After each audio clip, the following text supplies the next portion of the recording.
Perspective is everything. Perspective is everything. Perspective. Different Perspectives. Perspective. Perspectives. Perspective.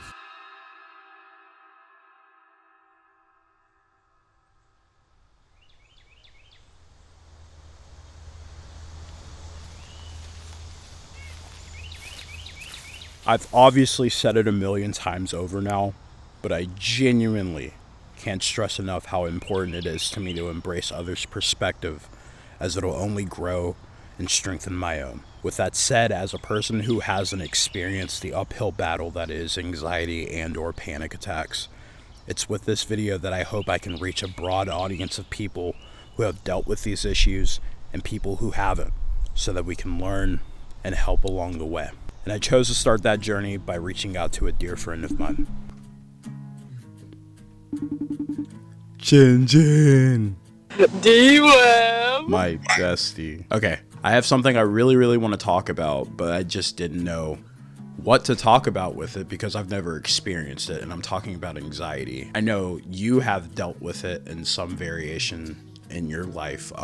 What can you say about it? Like, what have your experiences been like with it?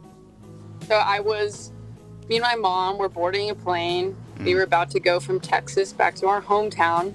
Yeah. Texas is fucking boring, by the way. But anyways, yeah, so we were boarding a plane and we had just got on. And you know how you have to sit there for a minute, like before things are good to go. Yeah. Like, oh, check the wings. And they're like, all that.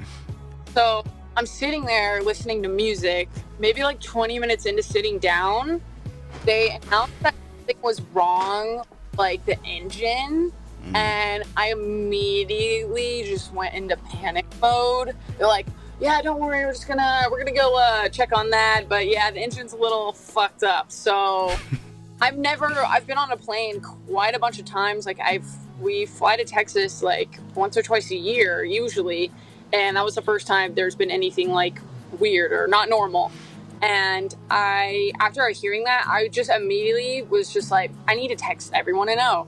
I ended up not doing that. I just immediately I broke out into tears. Like I was sobbing, hyperventilating, like, you know, and just my mom was trying to keep me calm. She's like, Jenna, don't worry. I promise you this is such an easy fix. Like they're going to just do this and it's going to be good. But I was just thinking her words, like these are our dying words. Like her saying that, of course she's going to say that right before we fucking die. In the midst of like feeling like that, there is quite literally nothing that could be said that's going to like really calm you down. After maybe like 10 minutes of being in the air, I kind of calmed down a bit. But I was definitely in the back of my mind the whole time, like, please let me make it home. Yeah. Yeah, I was definitely on edge, I'll say. Man.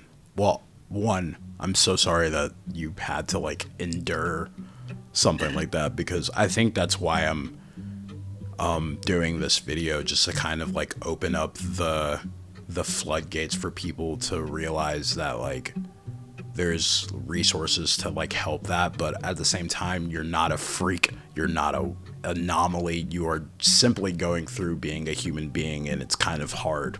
Like everything about what the world presents us is so scary in some cases. So thank you for sharing your experience there, and just gaining perspective there is just kind of like, dude, this is a crippling thing that happens to people, and you just hope that they can get through it, you know? So yeah. On a lighter note, thank you so much for helping me with this video. Of course. It was during this conversation that I knew exactly what this video was going to focus on. I knew in this video I wanted to highlight moments in media where they accurately depict just what goes through one's mind in these moments.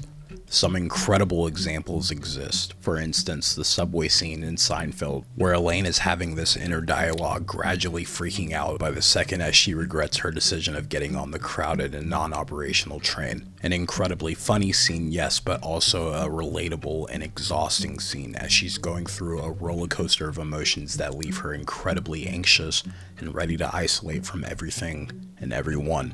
A couple others being Charlie's anxiety attack and Perks of being a wallflower, Miles walking down the hall and wondering if people are aware of his secret identity in Spider-Man Into the Spider-Verse, and a few more. These scenes, while doing a great job of depicting these attacks, are centered around specific events, and I was aiming this video to be about a general explanation of what it feels like to be in the midst of either an anxiety or panic attack. It was in 2020 I was introduced to a song that lyrically and sonically exists in a raw and uncut fashion to depict the feelings and thoughts one inhabits before, during, and after an anxiety attack. Not only talking about how it affects them, but the people around them as well.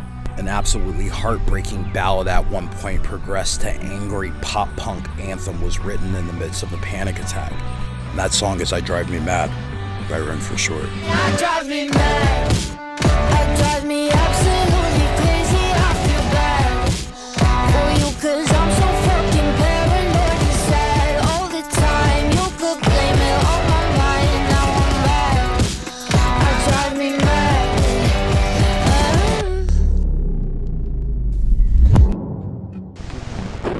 I Drive Me Mad by Run for Short entered my life in what was cognitively one of the more anxiety-filled years in recent memory, 2020, sticking around in my playlist as it articulated the deepest, innermost thoughts one could hold on to in that time period and in general.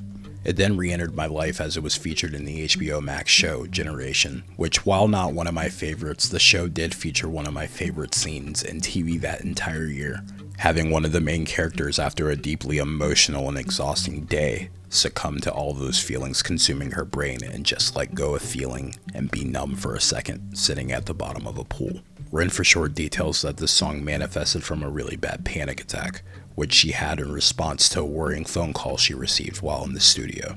After a moment of recovery, she proclaimed she wouldn't be able to write for the rest of the night, and was then asked if she could write a song about the panic attack she had just had, and thus a deeply detailed and incredible song was born. I can't quite help it, it's overwhelming sometimes.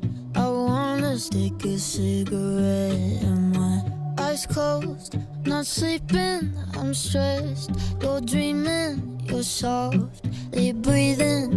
It's in the very first verse that Ren describes the indescribable, for the first time, but certainly not the last. At this point, describing the overwhelming feelings that fill her brain at full capacity, making sleep and or fully relaxing feel impossible. While explaining her point of view, she details the complete opposite point of view of someone who doesn't experience these feelings, something she continues to speak on in the chorus. While I'm hyperventilating, pacing, I'm losing my patience, feeling bad about shit I didn't do. So dramatic, panicked, I got pre-traumatic stress, cause nothing happened yet, but it did in my head. I drive me mad. I drive me absolutely crazy. I feel bad for you, cause I'm so fucking paranoid and sad all the time. You could blame it on my mind, now I'm mad. I drive me mad. Working in tandem with the lyrics, the song sonically mimics the feeling of an anxiety attack as it grows in volume and speed, reaching a peak as she proclaims she's driving herself mad. While talking about the obvious physical symptoms that come along with it, like losing the ability to breathe properly and having an out-of-body experience that can't seem to be controlled, sending her body into a fight or flight mode and the brain into an ongoing search for why this is happening. Getting deeper into the chorus, she further explains what's happening in her head and goes on to explain how bad she feels about her friends, family, and others having to deal with her PTSD-like symptoms, sadness, and paranoia that manifest from these attacks. Rin offered full transparency to completely explain these attacks, and a big part of it is focusing on how it's affecting others around her.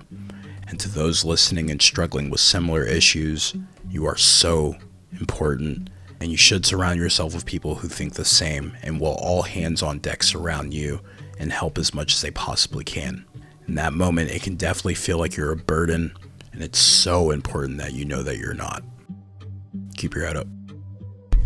I know it's stupid, it's just hard being human. Some days I wake up and I feel like I just wanna dye my hair on green, so I can't forget I'm me. Don't wanna think about drinking a glass of gasoline.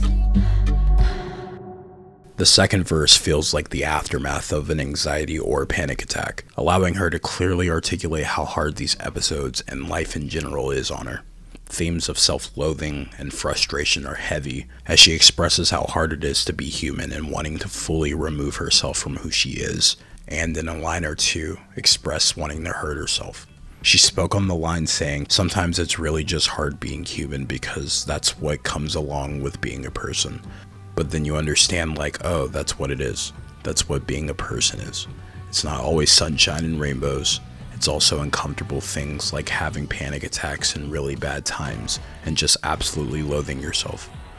But then at the end of the day, realizing you'll get over it. It can be fixed. You can fix your problems. You've just got to talk about it. And that's exactly what Ren did throughout this entire song. In a moment of true freak out, she took the time to have said freak out and take proper care and talk/write it out. Ren for short throughout her now 4-year career has made her music her literal diary and has made some undeniably important contributions, and that her personal experiences being displayed in such a way have and will continue to help the millions of people listening to her music and are going through similar hardship. Life presenting some of its hardest obstacles will inevitably drive us up a wall, make us sad, confused, and mad. And Ren took the time to validate us feeling like that to assist us in walking a path towards healing from that mad.